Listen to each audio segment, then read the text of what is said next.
2 अक्टूबर को गांधी जयंती के मौके पर बिहार में एक बार फिर मेगा वैक्सीनेशन ड्राइव, तैयारियों में जुटे स्वास्थ्य कर्मचारी। बिहार में तेजस्वी के पत्र पर सियासत जारी, सीएम नीतीश के बयान का तेजस्वी ने दिया जवाब, जेडीयू ने बोला हमला। बिहार में जमीन विवाद सुलझाने के लिए जल्द लागू होंगे नई चौकबंदी कानून, आईआईटी रुड़की ने सर्वे किया पूरा। अगले 72 घंटे राज्य में भारी बारिश और ठनका गिरने के आसार, आपदा विभाग ने जिलों से मांगी रिपोर्ट।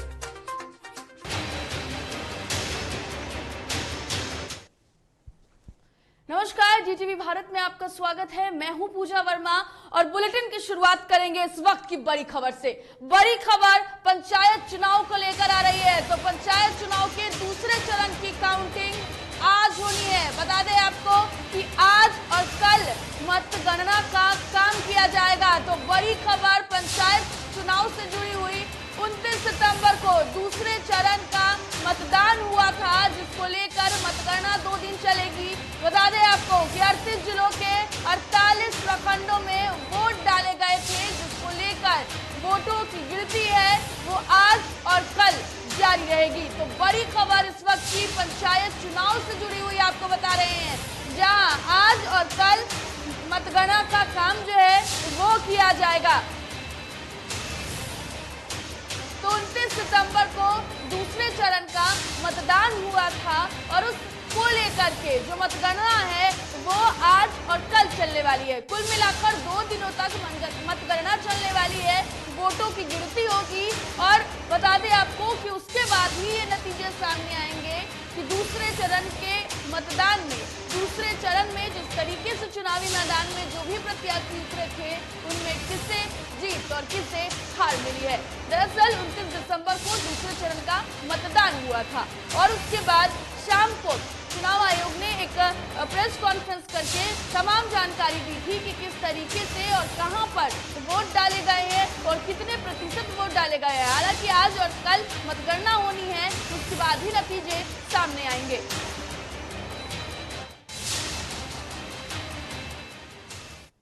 दो अक्टूबर को गांधी जयंती के मौके पर बिहार में एक बार फिर कोरोना से जंग के लिए मेगा वैक्सीनेशन अभियान चलाया जाएगा, जिसके लिए सेशन साइट्स का चयन कर लिया गया है और अधिकारियों से लेकर स्वास्थ्य कर्मचारी तक तैयारियों में जुट गए हैं।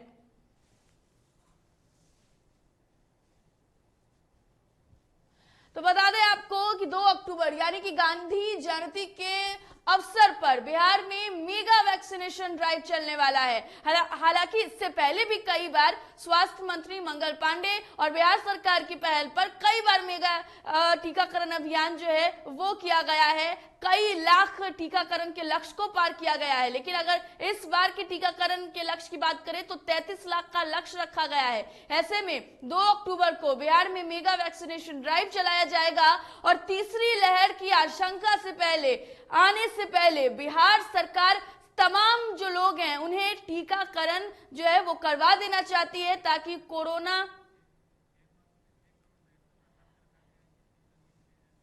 तो बिल्कुल आपको बता दें कि 6 महीने में 6 करोड़ टीकाकरण का लक्ष्य रखा गया है बिहार सरकार के द्वारा और ये लक्ष्य जो है धीरे धीरे बिहार सरकार पार करते हुए नजर आ रही है। उसे पाने के लिए लगातार मेगा वैक्सीनेशन ड्राइव चलाया जा रहा है। ऐसे में ये माना जा रहा है कि तीसरी लहर की संभावित तौर पर आने की जो आशंका है उससे पहले ही बिहार पूरी तरीके से टीकाकरण से हो जाएगा, टीकाकरण ले लेगा, यहाँ की जनता टीकाकरण ले लेगी। हालांकि अगर टीकाकरण की बात करें तो जनता का भी सहयोग सरकार को पूरा मिल रहा है। बिहार में नेता प्रतिपक्ष तेजस्वी यादव बाढ़ की विभीषिका को लेकर सीएम नीतीश कुमार को पत्र लिखकर पीएम मोदी से मुलाकात करने की बात की थी, लेकिन पत्र को सीएम से मिलने से इनकार कर दिया गया था, जिसके बाद नेता प्रतिपक्ष तेजस्वी ने जवाब देते हुए ट्विटर पर पत्र की रिसीविंग पोस्ट किया और उसके बाद हमला बोला।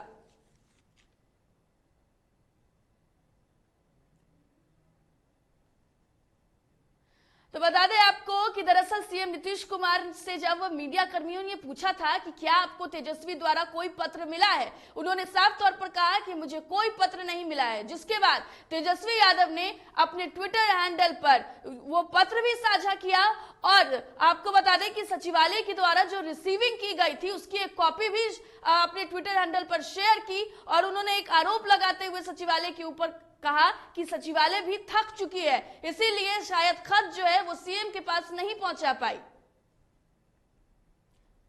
तो पत्र को लेकर लगातार सियासत बिहार में जारी है। वही पत्र को लेकर अब जेडीयू के एमएलसी और मुख्य प्रवक्ता नीरज कुमार ने तेजस्वी यादव पर हमला बोला है। जरा सुनिए उन्होंने क्या कुछ कहा। ट्वीट किया आपने 11 बजे और 12:15 बजे इनका रिसीविंग आता है। 1.25 घंटा लगता है इनको 10 नंबर से मुख्यमंत्री सचिवालय में। अपने तो जाएंगे नहीं, चूंकि अब त्यागी हुई है, अब विशिष्ट प्राणी है, तो अपने किसी स्टाफ को भेजा होगा। यही मुद्दों की गंभीरता का अभाव आप में है। माननीय मुख्यमंत्री नीतीश कुमार जी अपने समय का एक एक क्षण का उपयोग करते हैं। आपको तो एक पत्र को रिसीव कराने में 1.5 घंटा लग गया और माननीय मुख्यमंत्री जी कल विधान परिषद के जो सदस्य हैं रोजीना नाजिस जी के शपथ ग्रहण समारोह में जाते हैं। देश के आदरणीय राष्ट्रपति जी का कार्यक्रम है, विधानसभा का शताब्दी कार्यक्रम है, उसका निरीक्षण कर उसकी तैयारी की समीक्षा करने जाते हैं, निरीक्षण करते हैं। तो स्वाभाविक है आप ट्विटर बबुआ हैं और आपको बाढ़ जैसी आपदा, आप तो खुद राजनीति की आपदा बन गए हैं। इधर राजद ने भी इस मामले को लेकर पलटवार करते हुए सीएम नीतीश पर हमला बोला।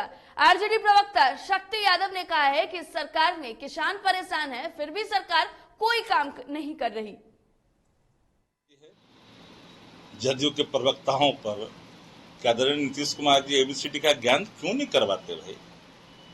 आदरणीय लालू प्रसाद जी के शासनकाल में, आदरणीय श्रीमती राबड़ी देवी जी के शासनकाल में बिहार आत्मनिर्भर था खाद्यान्न के मामले में। हमारा कृषि उत्पादन का वाजिब हक किसानों को मिलता था। कृषि उत्पादन बाजार समितियों के माध्यम से किसानों के जो उत्पादन थे ना, सही समय पर सही मूल्य में बिक्री होता था, लोग क्रय करते थे। सारे आपने कृषि उत्पादन केंद्रों को बंद करने वाले कौन है? आदरणीय मुख्यमंत्री नीतीश कुमार।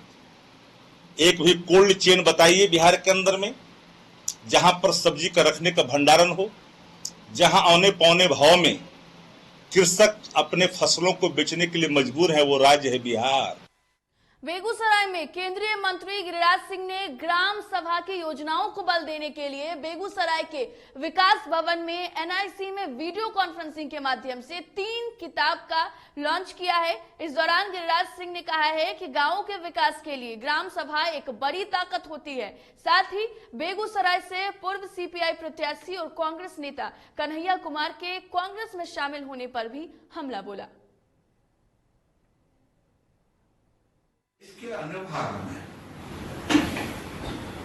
चुनाव नहीं था और उसी की योजना के लिए 3 किताब मुख्य रूप से लॉन्च की गई है और उसमें मुख्य रूप से है जन भागीदारी योजना। जो भी गांव का आप जानते होंगे कि ग्राम सभा के नाम से सब परिचित है। हम क्या बोलेंगे, बेगूसराय की जनता तो 2019 में उनको पहचान लिया और अब कम्युनिस्ट पार्टी पहचान। दानापुर थाने के गोला रोड में बेखौफ बदमाशों ने खुलेआम पिस्तौल के बल पर एक महिला से जेवरात छीन लिया और फरार हो गए। महिला ने जैसे ही शोर करना चाहा तो बदमाशों ने पिस्तौल निकाल लिया और ई रिक्शा पर सवार होकर भाग गए। नासिरगंज निवासी रिंकी देवी ने बताया है कि बदमाशों ने पिस्तौल दिखाकर गले से 2 सोने की चेन, मंगलसूत्र और जीतिया छीन लिया है। घटना थानेश्वरी कन्या हाई स्कूल मोड़ के पास की है। जब उन्होंने हल्ला किया तो बदमाश ई रिक्शा पर सवार होकर फरार हो गए। बता दें आपको कि सूचना मिलने पर पहुंची पुलिस ने पीड़िता का मामला जो है वो दर्ज करा लिया है और पूरे मामले की जांच में जुट गई है।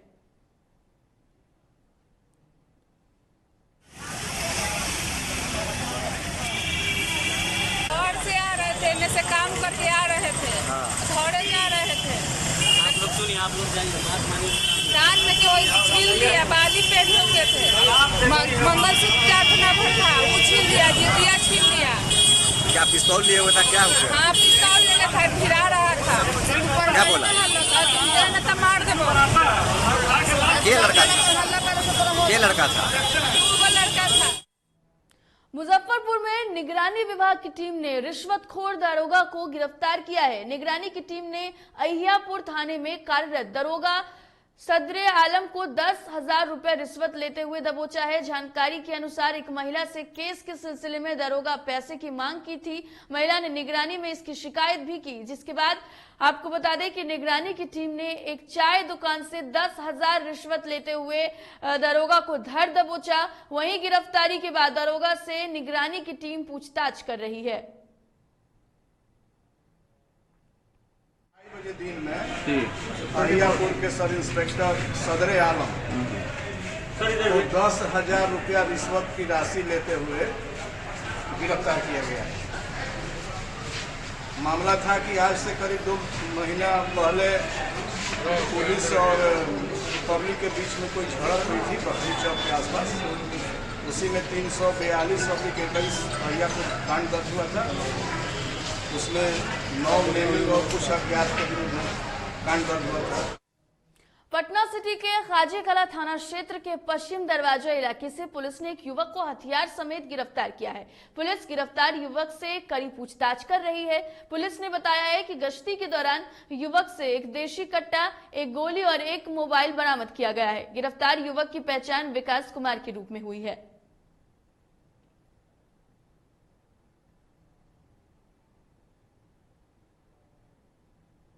पटना सिटी के चौक थाने इलाके में शीशा कारोबारी के अपराधियों ने धारदार हथियार से दुकान में घुसकर हत्या कर दी और मौके से फरार हो गए। वहीं इस घटना के बाद इलाके में सनसनी फैल गई है। फिलहाल पुलिस ने मौके पर पहुंचकर शव को कब्जे में लेकर पोस्टमार्टम के लिए भेज दिया है और फरार आरोपियों की तलाश में जुट गई है। नहीं बड़े भैया, हम ड्यूटी करते हैं प्राइवेट जॉब। हमको फोन आया घर से, हम तुरंत यहाँ हाजिर हो गए। क्या हुआ है? हाँ तो देखा कि पड़ा हुआ है। क्या नाम है? राजू जायसवाल। क्या चीज के कारोबारी? शीशा का। क्या पता चल रहा है कि किसी से दुश्मनी थी पहले? नहीं, हमको नहीं जानकारी है सर। हम दूसरे घर पर रहते हैं, वो दूसरे घर पर रहता है, वो आगे रहता है, हम इधर रहते हैं। हमको कोई जानकारी नहीं। इनके परिवार में और कौन कौन लोग? अपना पति पत्नी है, बच्ची है। कितने? बेगूसराय में पुलिस को बड़ी सफलता हाथ लगी है, जिसमें 4 अपराधियों को हथियार और जिंदा कारतूस के साथ पुलिस ने गिरफ्तार किया है। आपको बता दें कि गुप्त सूचना के आधार पर तेघड़ा डीएसपी ने यह कार्रवाई की है और आपको बता दें कि सुमन कुमार के घर पर छापेमारी के बाद बरामद किया गया है, जहां कुछ अपराधी हथियार के साथ पाए गए और जानकारी के अनुसार वे किसी बड़ी घटना को अंजाम देने के फिराक में थे।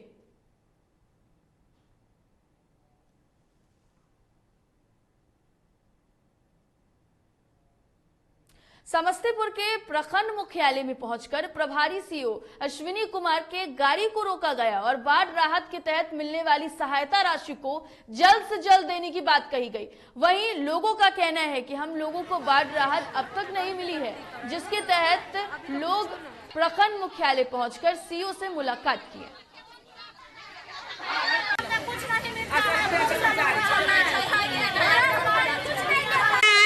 देखिए, हमको भर भर पानी है, खाने के लिए कुछ भी नहीं है। खुरपी का बन का खाते हैं, क्या चीज हम खाएंगे? और हमसे घेरावा की है जो हमको ऊपर से के आदमी आएगा तो हमको खाने के लिए देगा। तो आरसीओ साहब के कि जेंट्स कई लेडीज बाले बच्चे मिलकर और जेंट्स पर केस कर दिए हैं, हमको पति सब पर केस कर दिए हैं। बच्चों के राशन पर सेविका महिलाओं का डकरने का आरोप सामने आया है। आपको बता दें कि ताजा मामला बगहा के आंगनवाड़ी केंद्र संख्या 62 का है, जहां कम राशन देने और मानक के विपरीत वितरण प्रक्रिया को लेकर लाभार्थियों ने हंगामा कर विरोध प्रदर्शन किया है। वहीं आक्रोशित महिलाओं ने अधिकारियों से शिकायत की बात भी कही। सर, इन लोग कहेंगे, लोगों उसमें बैठेगा, बात उस पर हम बांटेंगे और क्या करेंगे। तो कितने बता रहे हैं लोग कि 56 लोग का आप ये थी कराई है, सिग्नेचर कराई है, 34 जो लोग लिया वही लोग दिया है सिग्नेचर, दूसरा कोई देगा? इतना बुर्बक है कोई? हमेशा कहते हैं लोग कि ऐसे ही करती हैं, तुम लोग का मन है कि नहीं सुन रहे हैं? का तो इनको का नेम लगा के यहाँ से हटा दें। भागलपुर के सुल्तानगंज थाना क्षेत्र के सरकारी बस स्टैंड के पास कोऑपरेटिव बैंक में 6 अपराधियों ने हथियार के बल पर करीब 29 लाख की लूट की वारदात को अंजाम दिया है। घटना की सूचना मिलते ही बैंक के वरीय अधिकारी मौके पर पहुंचे। मामले को लेकर स्थापना प्रबंधक अभिषेक कुमार ने बताया है कि 6 अपराधियों ने कैशियर के साथ मारपीट कर 29,22,000 रुपए की लूट की है। मौके पर थानाध्यक्ष डीएसपी ने पहुंचकर मामले की जांच शुरू कर दी और अपराधियों के धरपकड़ के लिए जगह जगह छापेमारी की जा रही है। बक्सर में रेलवे ट्रैक पर ट्रेन की चपेट में आने से मरने वाले लोगों के अंतिम संस्कार के लिए रेल प्रशासन के द्वारा 5,000 रुपए की राशि का निर्धारण किया गया है। इस राशि से उन लोगों का अंतिम संस्कार होगा जिनकी मौत ट्रेन से कटकर हुई है, लेकिन बावजूद इसके कुछ लोग ऐसे हैं जो मानवता को शर्मसार करने से बाज नहीं आ रहे हैं। खबर नुआव पंचायत की है, जहां जीआरपी द्वारा भेजे गए शव को सफाई कर्मी ने बंधक बना लिया और 3,000 रुपए की मांग की। रुपए ना देने पर पोस्टमार्टम नहीं करने की धमकी भी दी और आखिरकार 1,000 रुपए देने के बाद ही सफाई कर्मी माना। वहीं मामले में जीआरपी थानाध्यक्ष रामाशीष प्रसाद ने बताया है कि दुर्घटना से मृत व्यक्तियों के अंतिम संस्कार के लिए 5,000 रुपए का खर्च रेलवे द्वारा किया जाता है। इसके बावजूद यदि कोई पैसे की मांग करता है तो ये बेहद दुर्भाग्यपूर्ण है। मामले की जांच होगी। हाँ साहब से लगा वो मान लो कोई कहना रहे तो घर पे दी डीएम से फौजी से रहता तो सुना है ना, तो डीएम से फौजी से सुन ले तो भैया जगह कहना रहे तो गरीब आदमी ठेला पर बेचे वाला कहाँ से दी? तब तो मांगा तो 3,000 रुपया। कहाँ से दिया मैंने 1,000 रुपया 500 रुपया माना ओजा देखा तो रह जाए तू कहाँ का कुल कर्जा रखा जाला सब। बिहार का मौसम एक बार फिर करवट ले रहा है। बंगाल की खाड़ी और अरब सागर में आए मौसमी बदलाव की वजह से बिहार में अगले 72 घंटों में भारी बारिश होने के आसार हैं। भारतीय मौसम विज्ञान विभाग ने इसको लेकर हाई अलर्ट जारी किया है। बिहार के उत्तर पश्चिम, उत्तर मध्य और दक्षिण मध्य बिहार में रेड अलर्ट जारी किया गया है। साथ ही बिहार के कई जिलों में ऑरेंज अलर्ट जारी किया गया है। पटना आपदा प्रबंधन विभाग ने चक्रवात गुलाब के कारण 28 जिलों को अलर्ट कर दिया है। वहीं अधिकारियों से नुकसान संबंधित रिपोर्ट भी मांगी गई है। साथ ही एनआरआरएफ और एसडीआरएफ टीम को भी सतर्क रहने को कहा गया है।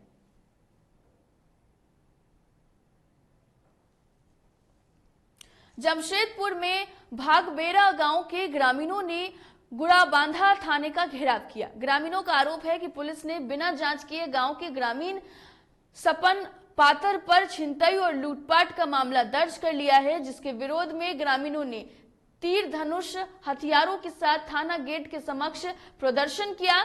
जांच कर झूठा मामला दर्ज करने वाले के खिलाफ कार्रवाई की मांग की है। भी झूठ मूठ से फंसाया गया है और बलराम पातर सपन पातर को पूरे झूठ मूठ से फंसाया गया है। तो जिस टाइम बोल रहा कि हमको छिनताई किया है उस टाइम हम लोग का घर में था। टीवी बनाने के लिए हम लोग का घर आया था, चैनल मतलब नया वाला लिए हैं, तो हम लोग उसको बुलाया था 10:30 बजे 11 बजे तक हम लोग घर में था। तो फिलहाल इस बुलेटिन में इतना ही। देश और दुनिया की तमाम खबरों के लिए देखते रहिए DTV भारत। मुझे दीजिए इजाजत। नमस्कार।